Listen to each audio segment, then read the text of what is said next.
The story begins with a young boy named Chris lying in a coffin. He is only 12 years old and has died in a terrible way.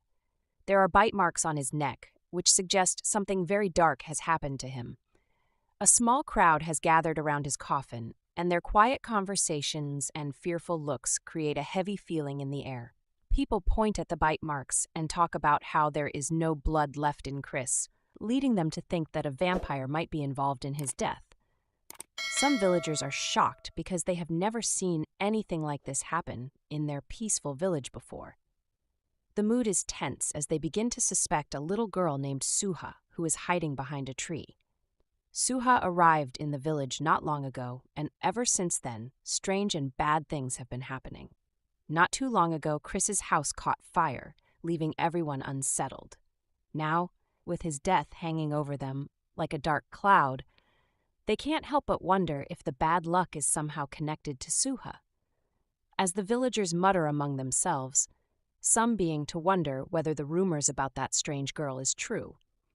As Suha watches all this from a distance, she suddenly has a flashback. It's a bright day, and she's sitting at the base of a tree when a young boy comes up to her. He tells her that people call her a vampire, and she looks up at him in disbelief at his boldness. However, he has a smile on his face as he asks her if she really is. She looks away, offended, but he stretches forth his arm and introduces himself, saying his name is Chris. He admits he has never seen her out in the daylight before, and then he asks for her name. Still, she looks away, feigning annoyance. He teases her, and she tries to tell him her name, but he beats her to it, stating that he already knows her name because she is famous in the village. With a stern look on his face, he tells her that people in the village have been gossiping that she is the vampire who moved here. In anger, she replies that she is not a vampire. When he speaks again, he says that people are talking about how she has bounced around different cities, how she doesn't come out during the day, how she walks around alone at night, and even how she eats pigeons. This time, Suha screams to defend herself, insisting that none of it is true, especially the last part.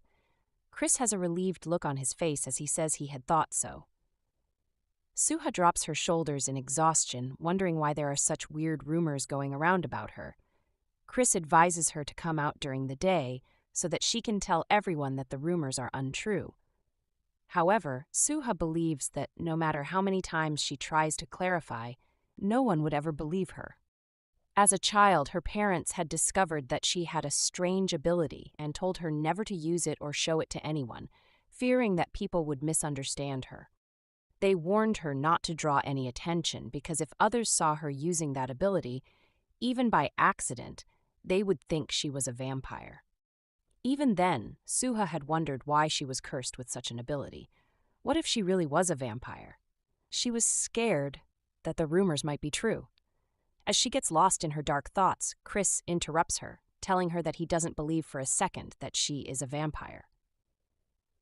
He smiles down at her reassuringly and shares that he was born with a limp and that many people gossip about those who are different.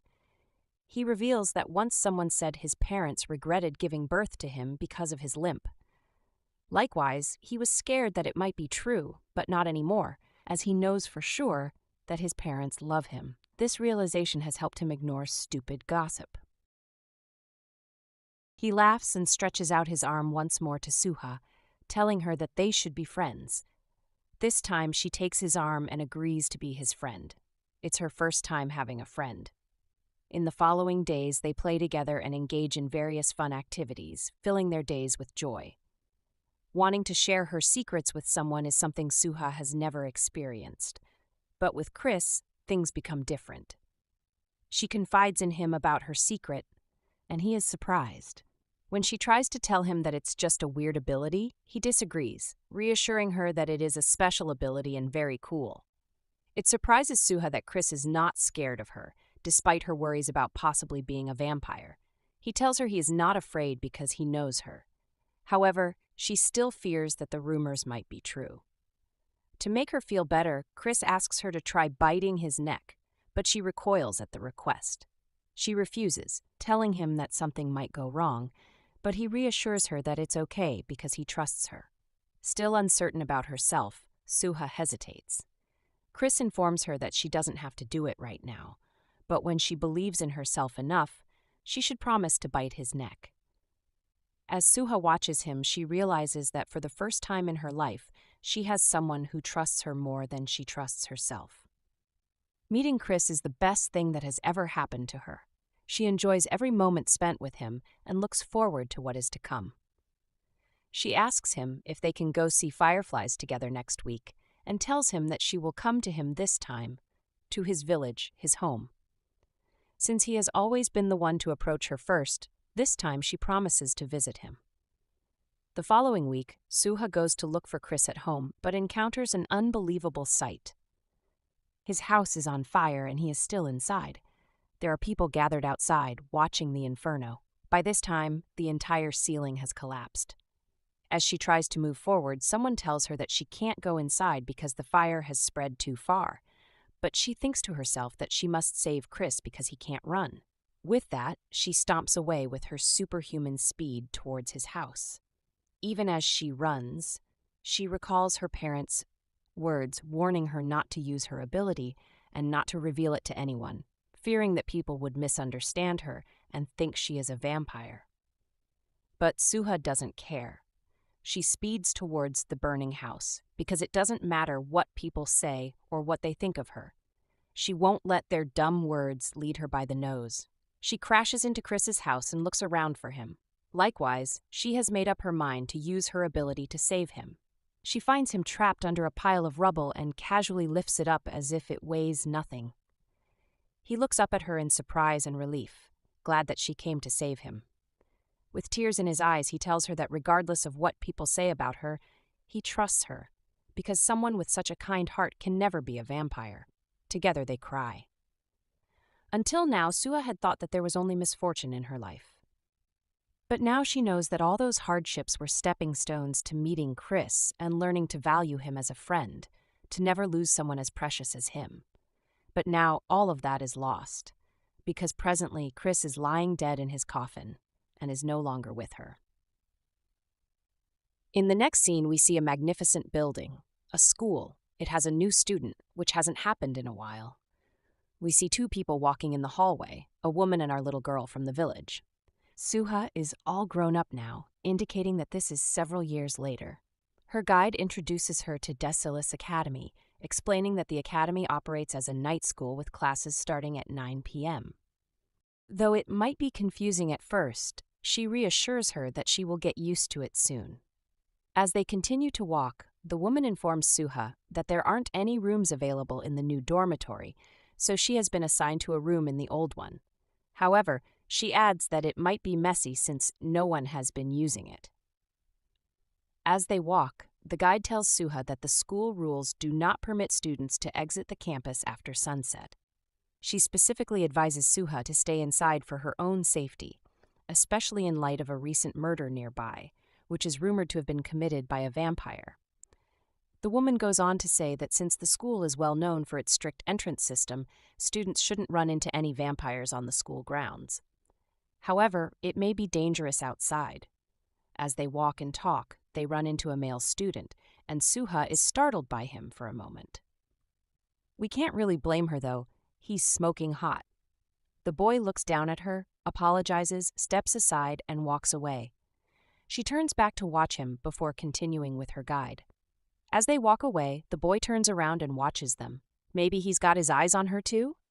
Finally, they reach the end of the hall. Her guide explains that this would be her room.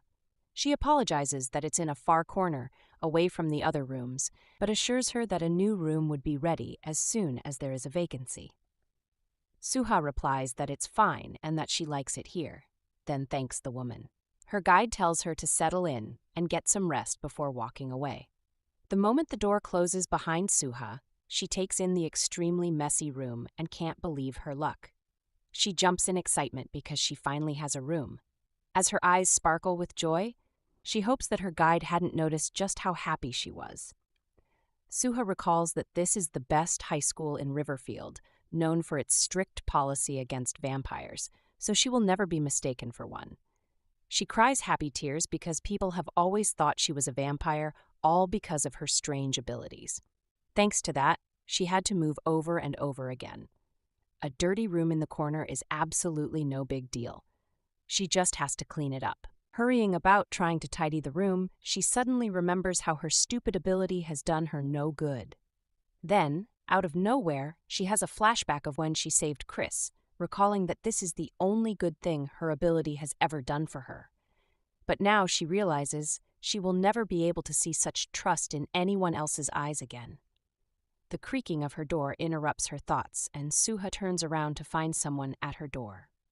That's right, it's the smoking hot boy from earlier. He looks at her in mild surprise because he has seen something quite amusing. Suha is carrying her entire bed above her head like it weighs nothing.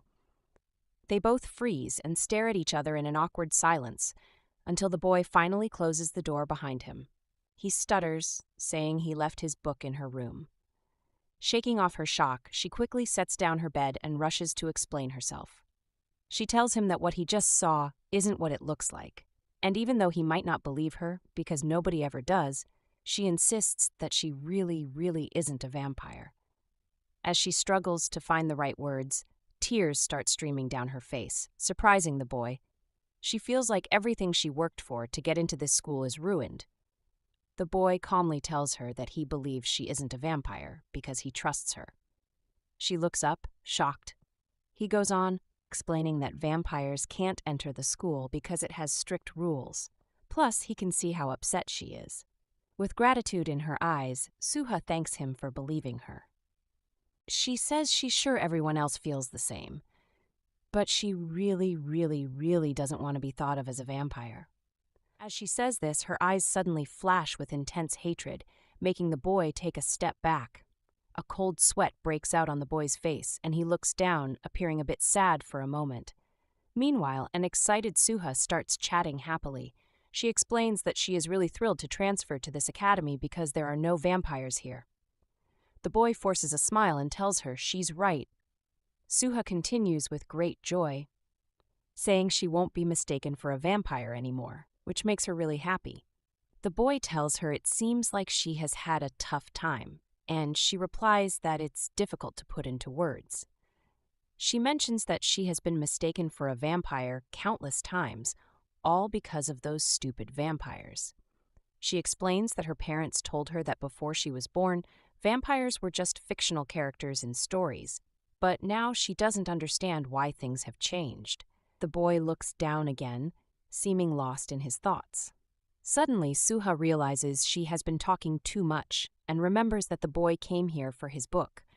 She asks him where it is so she can help him find it.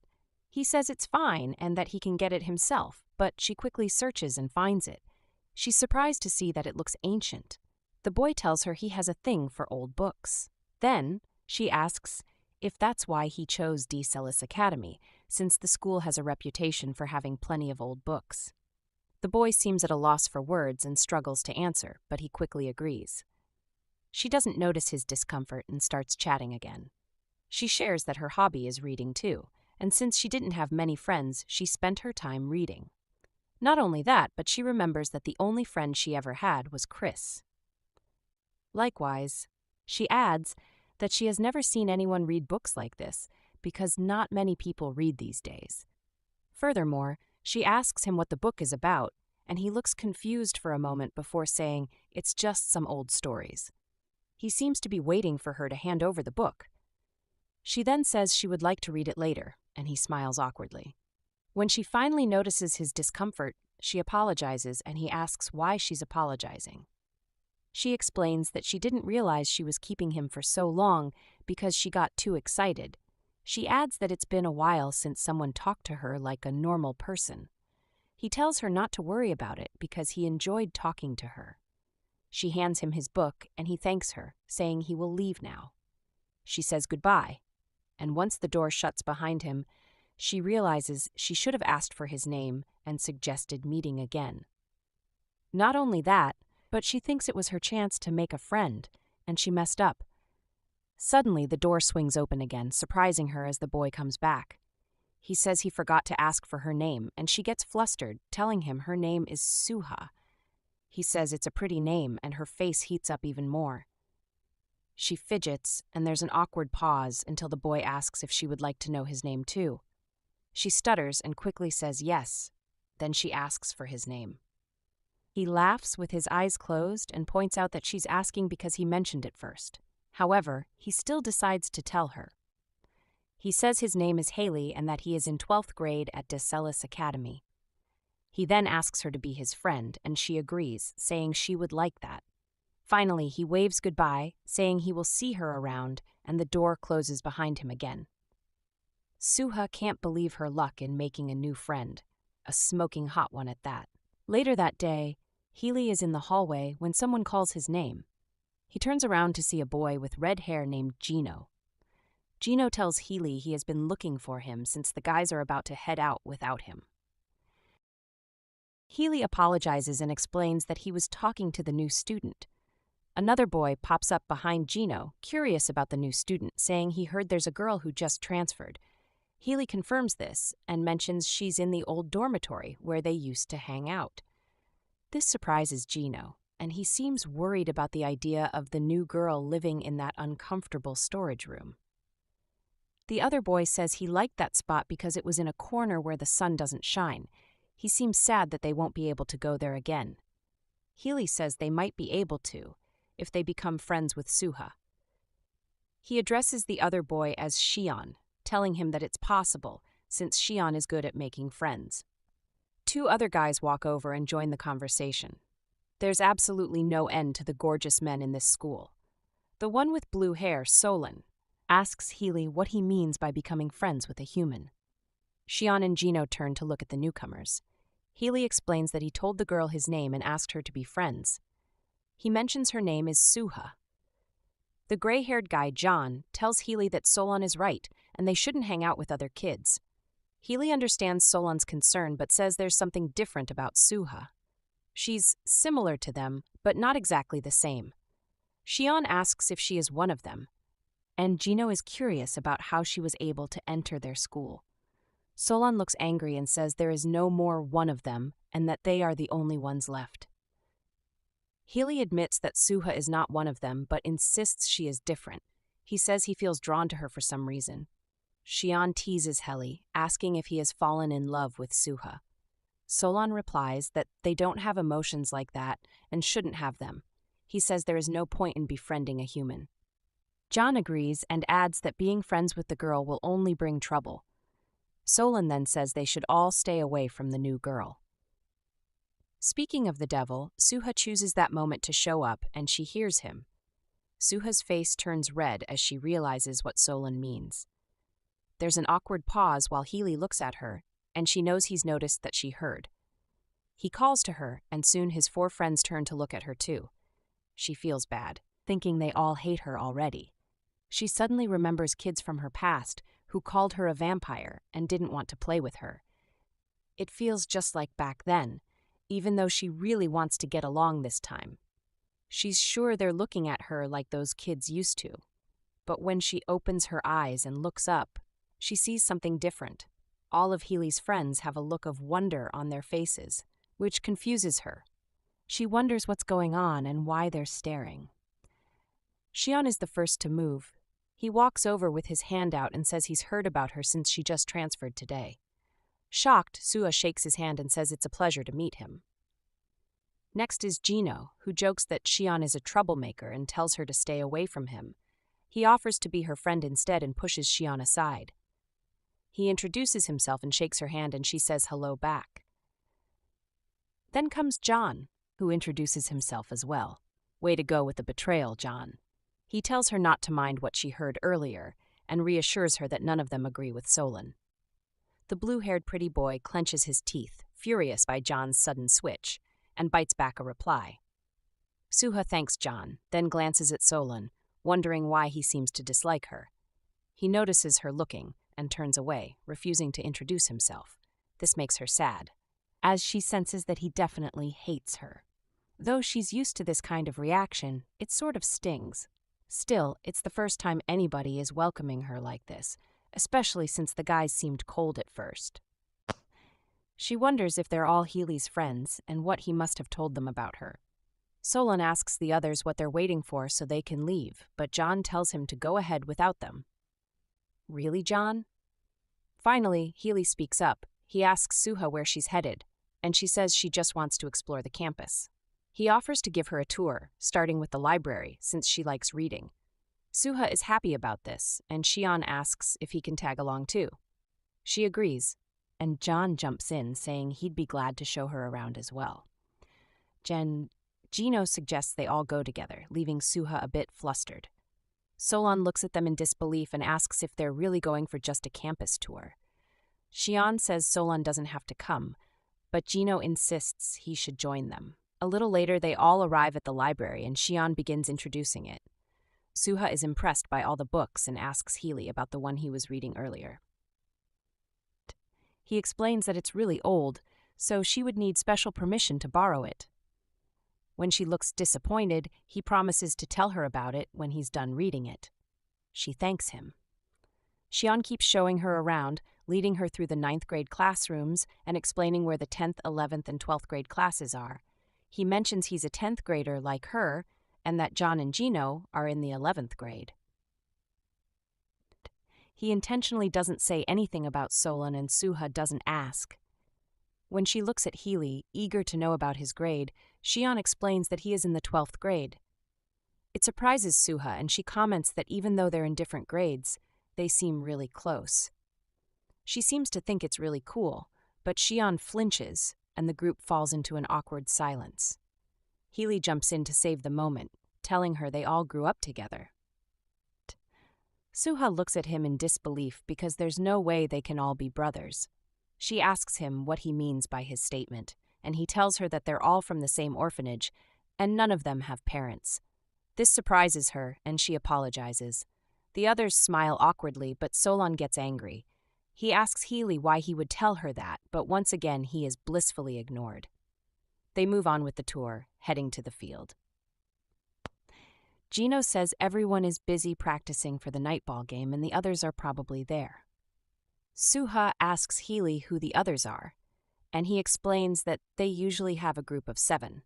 He mentions that the 2 who aren't here are taking the game seriously. John joins in, saying those 2 are really competitive and practicing hard. Then he casually adds that their team is going to win anyway. The others give him annoyed looks, clearly tired of his bragging. Suha takes everything in, walking around like she's in a daze. She asks what kind of sport the nightball game is, and suddenly, a ball comes flying toward her at lightning speed. John quickly hits it back, while Xian, Healy, and Gino rush to protect Suha. Behind her human, or not-so-human shields, she asks if that was a ball. Jan explains that it's a nightball and calls the players idiots. 2 boys on the field pull away from their teammates and apologize, saying the ball accidentally flew that way, and check if Healy's group is okay. It turns out they are the other 2 boys in their group, Jaka and Noah. Jaka calls out for them to be careful before realizing it's his friends. He says he's relieved the ball went John's way, and Noah agrees. They shout their apologies before going back to their game.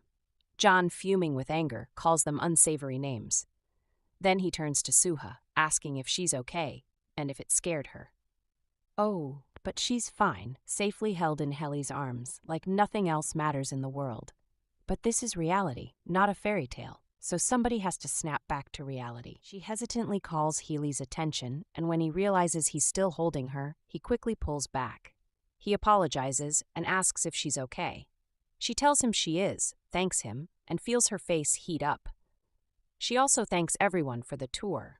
Healy says she shouldn't mention it because they all had fun. Then she turns and hurries away, waving a quick goodbye. Healy seems confused about her sudden exit, and John wonders if they scared her off. Once she reaches her room, Suha lets out a sigh of relief. She feels like she almost died from embarrassment. It's her first time being around so many guys. As she tries to gather her thoughts, she hears a voice behind her. She turns around to see the blue-haired pretty boy from earlier, and he smells like trouble. Suha leans against her door, trying to create as much distance as possible between herself and the blue-haired pretty boy in front of her. Acting like he doesn't notice, he steps closer and asks if she even knows his name. She stammers, searching for a way out, and he presses her to speak. Finally, she asks if his name isn't Solon, since that's what everyone calls him. He just says it's okay and turns to walk away, but she calls out to him, asking him to wait. He turns back and she thanks him for earlier. Confused, he asks what she's talking about, and she explains that she's grateful to him for pulling her back. Earlier on the field, when the ball had almost hit her, Solon had abruptly pulled her back. He is surprised that she noticed, and he claims he didn't do it to save her. He was just brushing dust off her jacket. Still, she thinks it's sweet and thanks him anyway. She hopes they can be friends, but he interrupts, telling her not to think about hanging out with his group. She looks a bit surprised, and he explains that his friends don't socialize with other people, especially someone like her. Inside, Solon thinks there's something strange about Suha. He feels an unexpected attraction to her, so he turns and begins to walk away, casually reminding her not to talk to him or his friends. Meanwhile, somewhere else in Decilis Academy, Healy and the boys are chatting in a room. Xian says he understands what Healy meant about feeling a strange attraction. Gino adds that Suha is definitely not their kind. He admits that he can't explain it, but it feels like some mysterious power is controlling his emotions. John jumps in, struggling to describe his feelings, and Helly helps him. He says it feels like he wants to do everything Suha wants, and the other boys agree in unison that it's precisely how they feel. Xian's face turns red as he wonders if this is what love is, questioning if they've all fallen for her.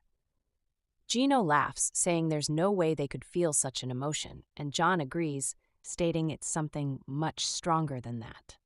Back in the hallway, Suha watches Solon walk away, as tears well up in her eyes. She struggles to hold them back, but fails miserably. Solon turns around, shocked to see her crying. She tells him it's okay and that she won't say hi to him again. He gets flustered and insists that she can talk to them if it pleases her. She replies that she won't. He repeats that she can talk to them whenever she likes and that she should do whatever she wants. Finally, he collects himself and tries to explain that when he says she shouldn't hang out with them, it's not because he dislikes her. But before he finishes, he stops himself and tells her to forget what he was going to say. He mentions that there's no point in telling her not to hang out with them because the others won't listen to him anyway. He tells her not to worry about anything he said, and then he bids her good night. Her mood lifts and she smiles as she watches him leave, responding with a soft good night. Several hours later, Suha gets ready to leave her room, excited that she'd be taking her first class at Decilis Academy. She opens her door and finds Healy waiting outside, and she looks up at him thoroughly surprised. He explains that he waited for her so they could go to class together, since they are now friends.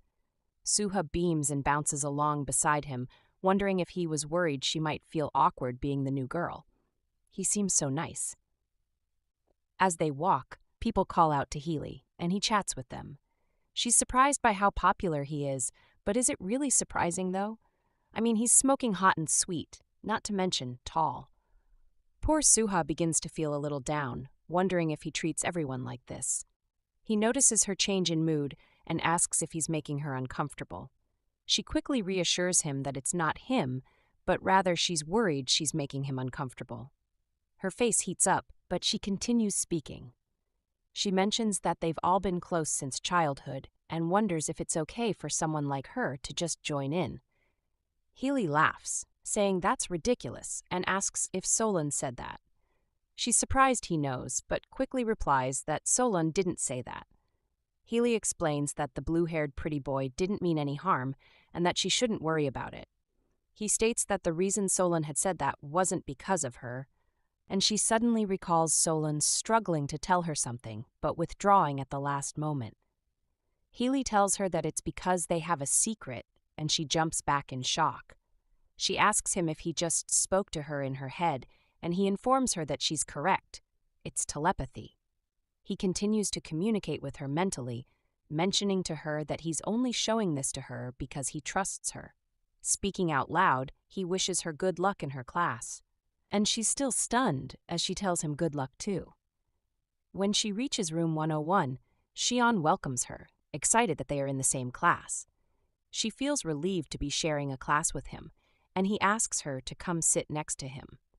She notices some stationery on the desk he's offering her and points out that it has already been taken. He assures her that it's fine and that he will ask Solon to sit somewhere else.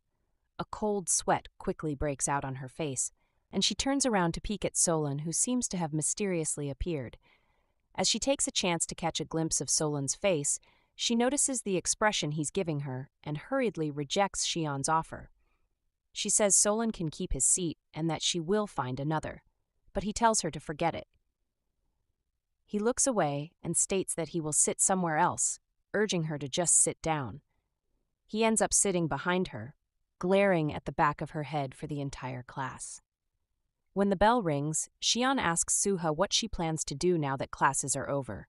She replies that she is going to clean her room today, explaining that she got some of it done last night, but there's still a long way to go and a bunch of things to throw out too. Xion offers to help her. Suddenly, she hears a voice in her head. She realizes it's Healy. He meets her outside and asks if she enjoyed the classes. She tells him that she did and mentions that she is in the same class as Xion, which made things easier for her. Healy points out that she is also in the same class with Solon. She explains that she sat next to Xion because Solon allowed her to have his seat. This surprises Healy, and he looks down at her in disbelief. At that moment, Solon unexpectedly appears next to them and states that he didn't give his seat to her, rather she stole it from him. Suha looks at him in disbelief.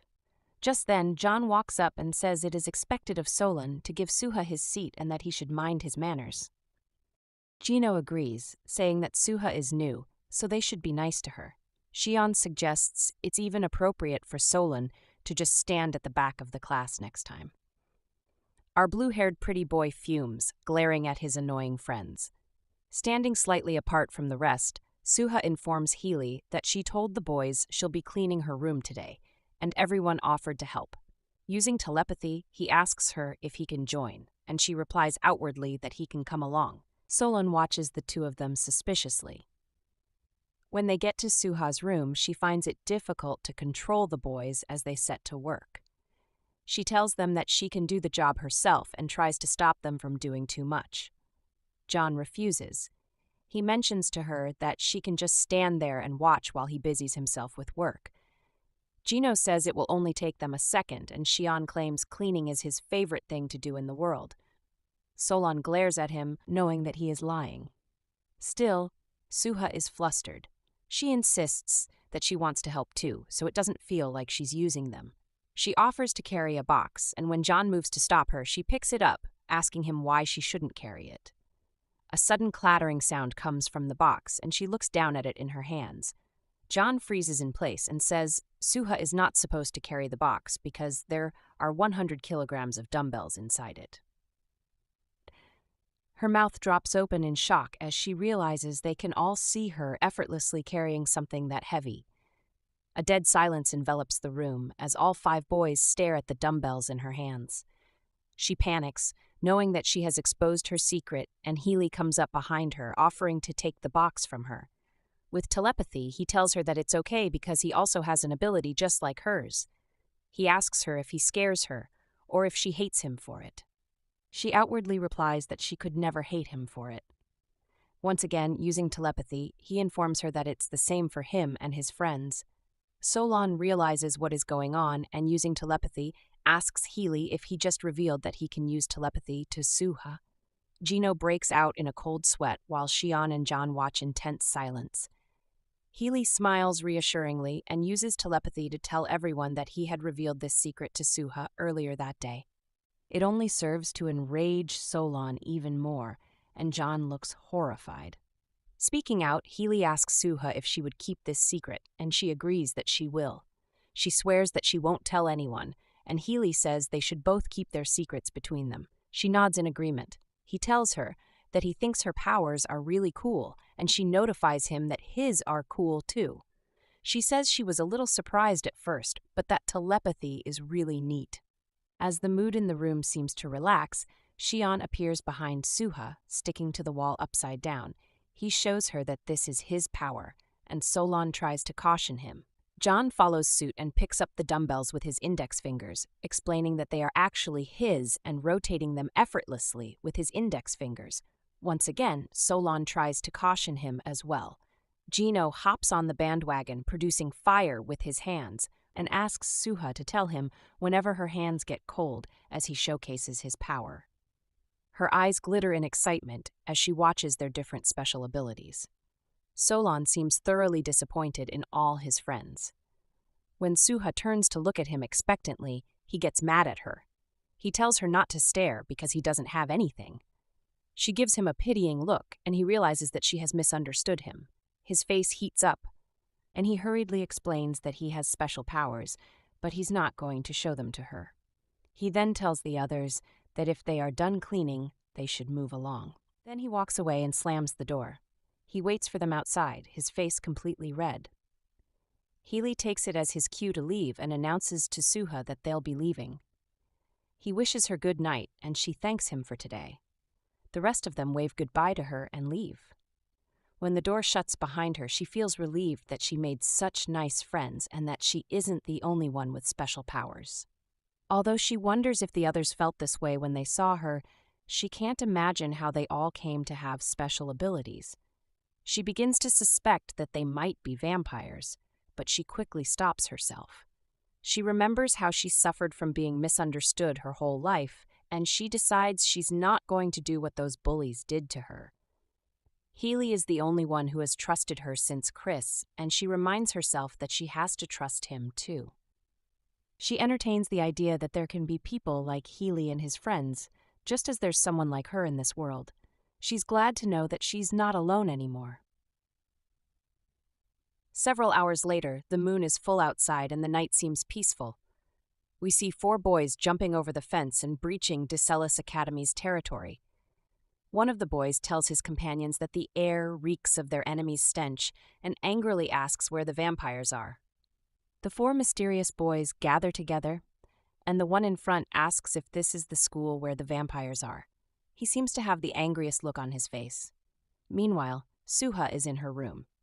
She is delighted that her room got cleaned up in the blink of an eye with the help of the boys, as she admires her sparkling room. She remembers that they forgot to take out the trash, so she decides she should throw it away.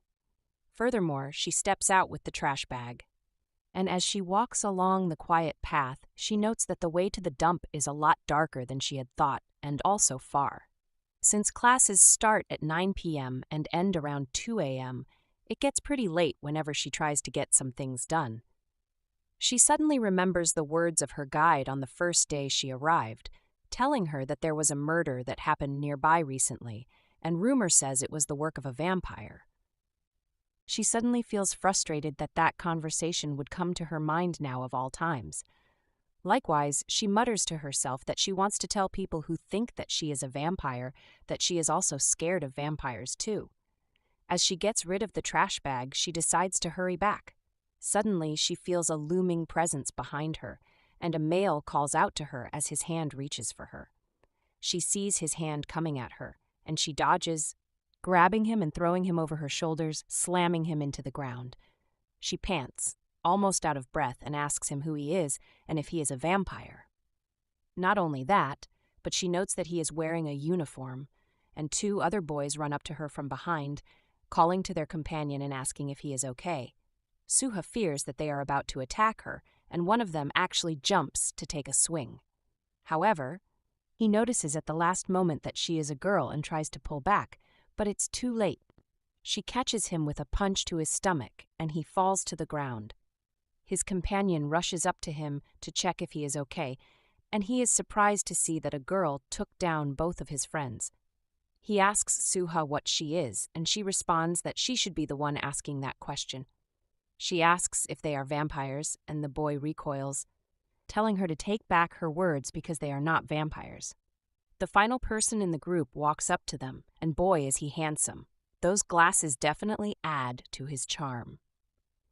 He tells Suha not to mistake he and his friends for vampires, because that's basically the worst thing she can say to insult them.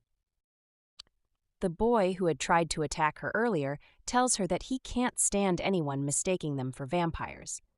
The youngest in the group mentions to her that the word gives him goosebumps.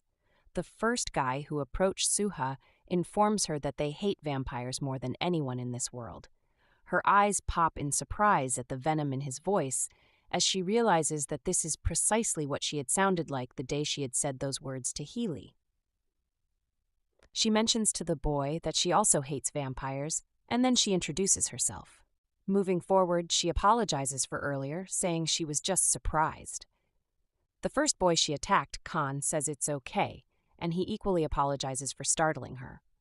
Then the others take turns introducing themselves. The one with the peach hair tells her his name is Najak, and he apologizes for trying to attack her. The youngest one introduces himself as Tahel, and he points out that Khan and Najak are strong, so there's nothing to worry about. The pretty boy with the glasses finally introduces himself. His name is Enzi. He asks Suha if they scared her, and then he apologizes. As the boys all laugh along to lighten the mood, Suha suddenly feels that it's weird because she is always mistaken for a vampire whenever things like this happen. But the boys are all acting like it's no big deal. She addresses Khan and points out that he is not wearing her school uniform, and she asks him what he's doing here. Najak explains that they are from Sunshine City School, and Tahel says they are here to find some punks. The merry lot is interrupted as a voice announces a new presence. The newcomer says he smells something disgusting. It turns out it's not just one, but two newcomers, Jaka and Noah. Jaka asks what they are all doing, gathered around a girl at this hour, and questions the group from Sunshine City School about what they want from one of their students. Noah puts his arm out in front of Suha to protect her, while she tries to explain what is going on to them. Tahel responds, calling them punks and pointing out that they are one to talk. Endi tries to caution him, and Khan steps forward. He tells Jaka that the murder that took place a few days ago is known to everybody and reveals that the victim was a student from his school, his eyes glowing with hatred. Suha trembles in fear as the news hits her. However, Noah and Jaka remain calm and even seem unbothered. Jaka asks what that has to do with them, which sends Tahel into a growl of anger. He tells Jaka not to play dumb with them, and Jaka tosses his jacket aside, appearing suddenly excited. He tells Tahel that it seems the murder has something to do with them instead, causing all four boys to emit uncontrollable bloodlust and anger. Khan asks Jaka if he's sure he won't regret what he has just said.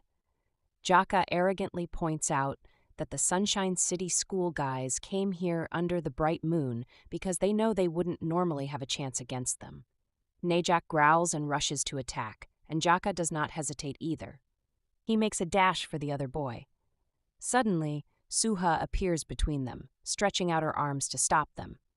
She tells them not to fight, but Najak growls, revealing sharp teeth as his eyes turn red.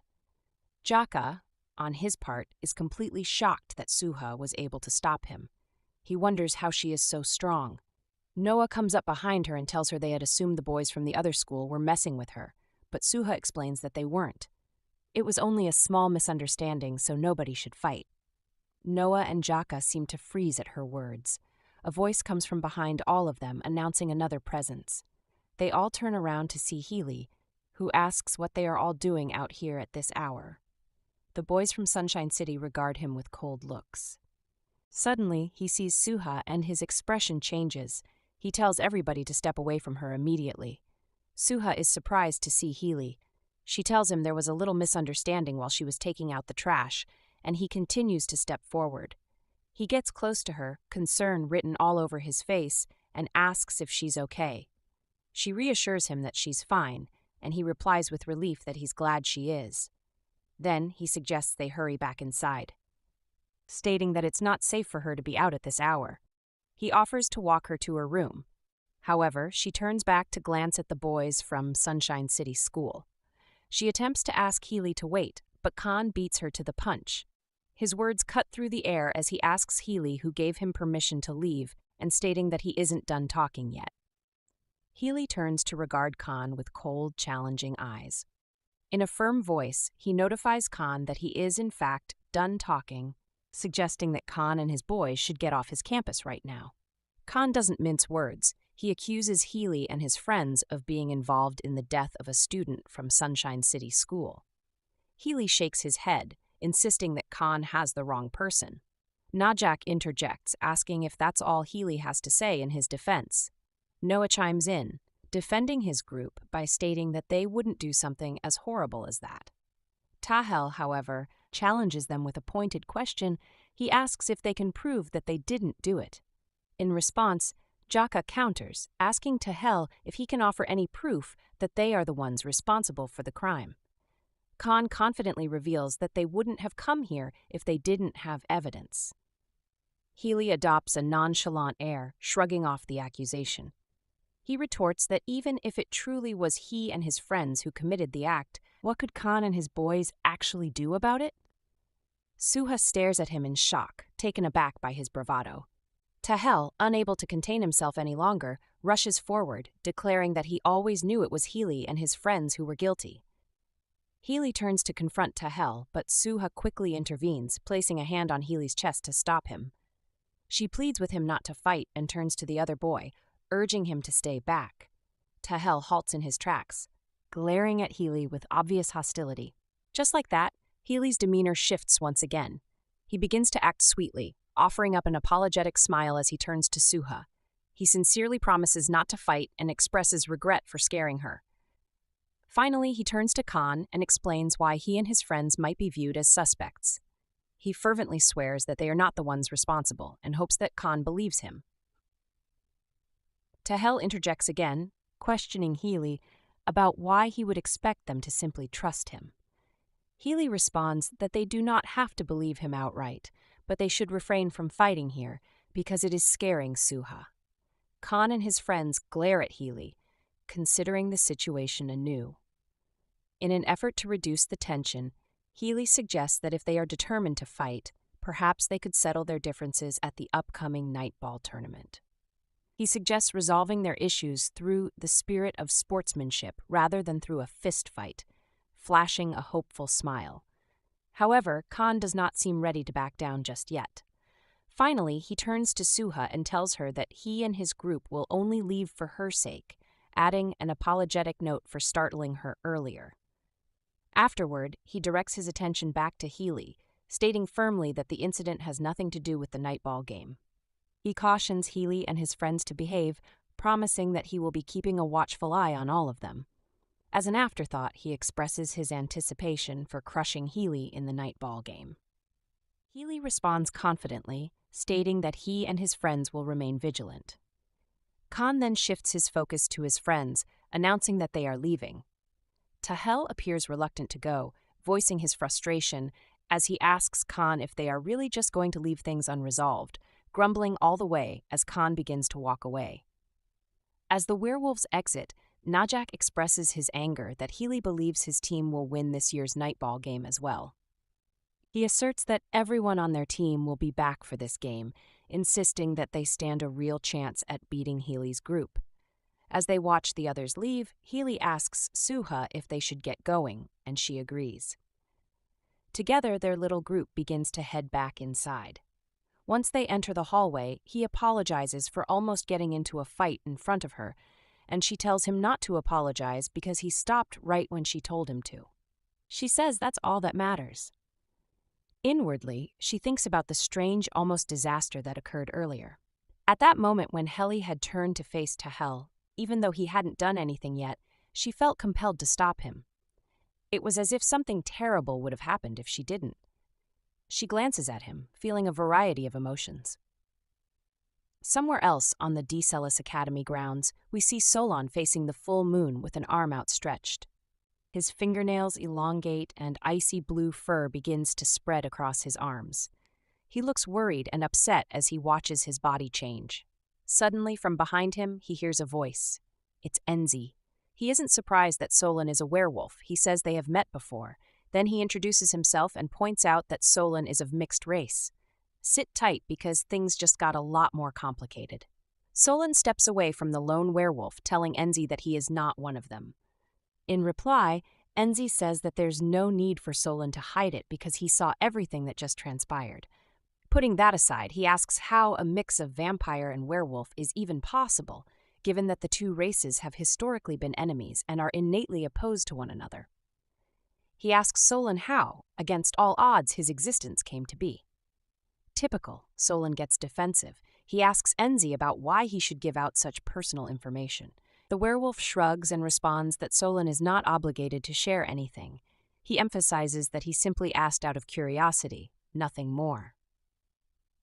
In a subtle shift in the conversation, Solon probes Enzi about what he is doing in their school at this hour, a place that typically echoes with silence at night. Enzi explains that he came to consult their group regarding a matter of grave concern. His eyes darken as he mentions the recent murder that has cast a shadow over the community. He reveals that the victim was a student from Sunshine City School. With a serious tone, he continues, explaining that there was a sharp bite mark on the victim's neck, and shockingly, all the blood had been entirely drained from his body. Solon's eyes narrow as he processes this information. He asks Enzi where he is going with his explanation, suspicion creeping into his voice. As he realizes what is going on, he asks Enzi in disbelief if he is suggesting that his group of friends is somehow involved in the murder. Enzi replies that in this area it is only Solon's group who is capable of such a thing. Solon angrily replies that he and his friends do not engage in activities like that. He admits that he would be lying if he claims they have never felt the urge. But then again, the same goes for the werewolves, especially on nights like tonight when the full moon shines brightly in the sky.